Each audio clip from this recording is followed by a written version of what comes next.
One thing about this particular episode, there was a whole lot of hoeing going on in this episode. A whole lot of hoeing going on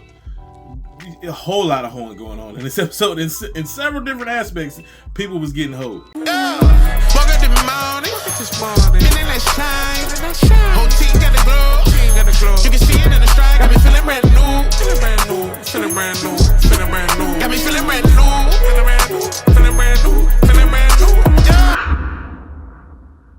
What up, YouTube? It's your boy JusRzd, and today we are reviewing Daredevil episode 3. Man.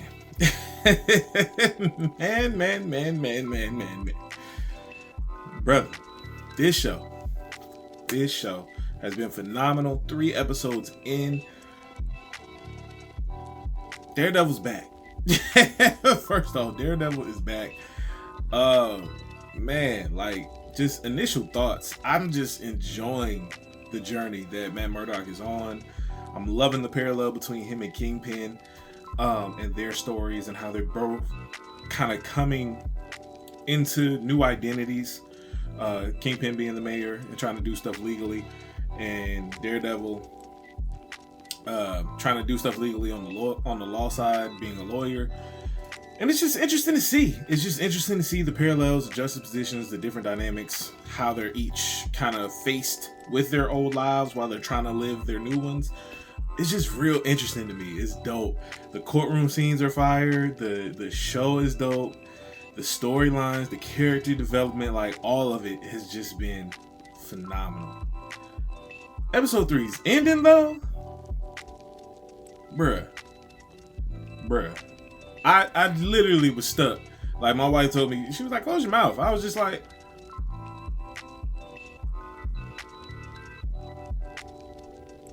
for like a smooth 2 to 5 minutes. Like, I was like, this can't be how it is. It's gotta be a post-credit scene. Y'all can't just do this like this. But anyway, picking up right where the last episode left off, we see Daredevil pretty much having a conversation with Hector Ayala while he's still incarcerated, and just every time they have conversations on screen together, it's just so dope because it's almost like Matt's talking into a mirror, and he's like talking to himself, trying to convince himself that the life that he's choosing to live now is the better way to do things, which in certain aspects you kind of gotta feel him and agree with him. But Hector is just kind of like at a place where, like, I feel you, brother, I feel you. But White Tiger is me, dog. Vigilanteism is me. I have to help the people that are downtrodden because ain't nobody else gonna do it. And it's just funny because they're both 10 toes on their positioning. Matt trying to convince him while trying to convince himself, and Hector just being like, I hear you, but I don't care. Like, this is who I am. Like, I'm not conflicted in that area. This is who I am.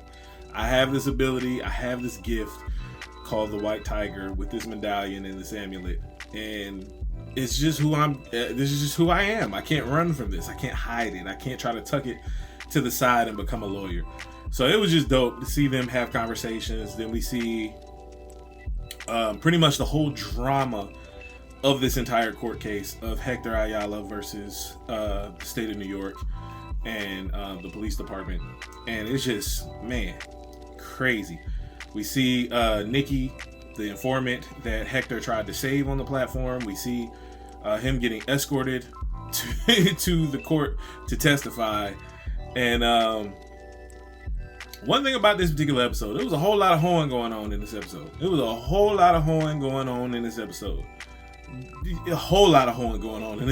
In several different aspects, people was getting hoed.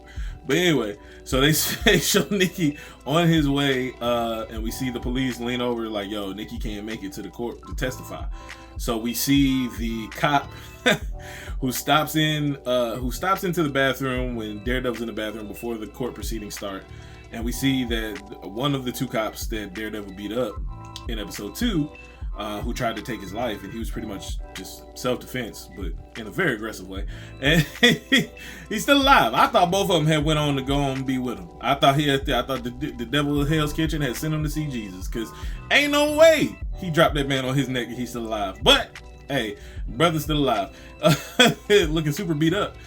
And they talking junk with each other. Daredevil, of course, gets the best of them in that conversation, and we see that same cop trying to pull up on Cherry, as we think Cherry is the one escorting Nikki to the courtroom. He pulls up on Cherry, stops him, and searches his vehicle, realizes that Nikki's not in that vehicle. And then we see Nikki arrive at the courtroom with the other investigator that Cherry was working with. And we see Daredevil and, of course, his team being excited that Nikki made it, and because their whole crux and whole position in this particular court case depends on Nikki's testimony. And so Nikki gets on stand. Daredevil asks him some questions. He feels him and hears him, his heart start to race and start to pick up. Feels him starting to get nervous. Nikki gets nervous and holds the whole court case by lying and saying that he wasn't on the platform. And it's just like, bruh, first of all, they was already fitting to unalive you anyway. It don't matter if you told the truth or if you lied on stand. They still probably gonna unalive you anyway. Because if you ever want to change your story, you're the eyewitness that they need to change their story. So it was super messed up that he held them like that. And then so that pretty much throws a huge monkey wrench into Daredevil's Matt Murdock's plan and his main mode of getting Hector Ayala off in this court case. And his whole case was contingent upon his testimony, and so he hold him. And so then they go back. We cut to him and his legal team planning on where they're gonna go, and just like, yo, we gotta put Hector on the stand, and we gotta get him to convince the jury that he's a nice guy. And what Matt didn't tell them is that in doing so, he's going to out him as White Tiger. And so during the process, he's questioning Hector Ayala, getting his testimony. He's just like, why did you go to help them? He was like, oh, because it was right. It was the right thing to do. And he was just like, you're used to doing the right thing, huh? You're used to helping people and doing this. And he was just like, I don't understand the question. It was just like, Mr. Ayala, is it true that you are the White Tiger?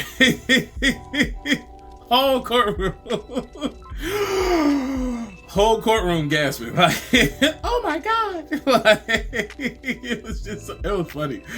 But it was just like, bruh. So not only did Matt out Hector without telling him that he was gonna do it, not only did he out him as White Tiger, but he pretty much hold the whole case, because before the case started, Matt is the one who pulled in the lawyer and the judge saying, all right, we're gonna exclude this evidence that Hector Ayala is the White Tiger, so that way the jury can be impartial. And so he just threw all that to the wind. So of course the judge pulls him into his office, and he's just like, yo, what are you doing? You holding the whole situation? And he's just like, hey man, they got to my witness somehow, and he lied on stand, so I had to do what I had to do, but now we can proceed this way. So the judge allows it, because you can't withdraw the information now that's been revealed. And it pretty much goes through the whole situation. We see different testimonies. We got a little Easter egg for Miles Morales' daddy, Officer Morales, reporting that White Tiger saved him from an assailant and helped him arrest him afterwards. And we have several other testimonies of police officers pretty much vouching for the credit of White Tiger and how he's been helping the city and helping them as well. And so pretty much the whole case goes down. Of course, they try to give their closing statements. The prosecution and the defense give their closing statements or whatever. Dude tried to flip it, but it was just like, I feel you, but at the same time, I can use your same argument against you. And White Tiger ends up getting off. He ends up getting found not guilty. Beautiful celebration, super fire. We got to look at Hector's niece in the courtroom with his wife, and it was just it was a beautiful time to celebrate. And then we get to the end of the freaking episode. We see Kingpin saying that the verdict has gone in and that he's been found not guilty. And then we see him call in the young lady who's doing the BB report, and pretty much tries to hold the whole situation again. And it's just like, yeah, he was found not guilty, but this miscarriage of justice shouldn't be called for, and this, that, and the third. She was like, but he was found not guilty with a fair trial. He was like, yeah, but sometimes they can get it wrong. Trust me, I know. I was like, oh, he's so snitching out here. What is this, first 48? Did they just give him a meal? Like, what are we talking about? Man, that joint pissed me off. But I was hot, because I was like, how you just going to hold my mans like that? But anyway, there was a whole lot of, like I said, there was a whole lot of horn going on in this episode. But we get to the very end of this episode. We have the montage of Kingpin talking to BB, and we see White Tiger, Hector dressing up in his White Tiger garb to go pretty much case the streets like he's normally done as White Tiger to help out those in need. And we see it, and as soon as they started the montage, I'm like, this a little weird, but maybe they're doing this to pay homage or whatever to him being the White Tiger. And then also the actor who plays White Tiger, the actor who plays Hector Ayala, he did unfortunately pass before Daredevil Born Again ever premiered. After they were done shooting, he ended up passing away from cancer, so rest in peace to him, and my condolences to his family and those affected by his passing, because it's definitely sad. But I'm like, maybe this is just like a spot for them to just pay homage to him or something, because I'm like, this feels a little off. Feels a little weird. This brother gets down to the end of the street, hears somebody yelling, he's running towards him, he stops, he looks to the right, bah! Brother got unalived. Brother got unalived on screen, and then credits. And it's like, wait, what? Like, why would you do this? Why would you hold my man Hector like that? Like, bro, my heart, I was stuck, bro. I was stuck. Cause how you gonna hold my man Hector like that?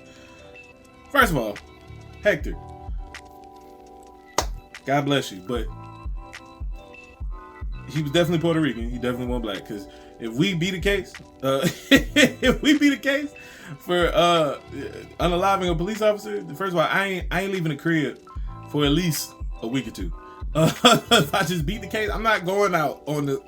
They finna be pissed because I just got off, not guilty on all charges. So they finna be pissed. So I'm not leaving the house. We finna DoorDash. We finna order. If you come to my crib, I got hands for you.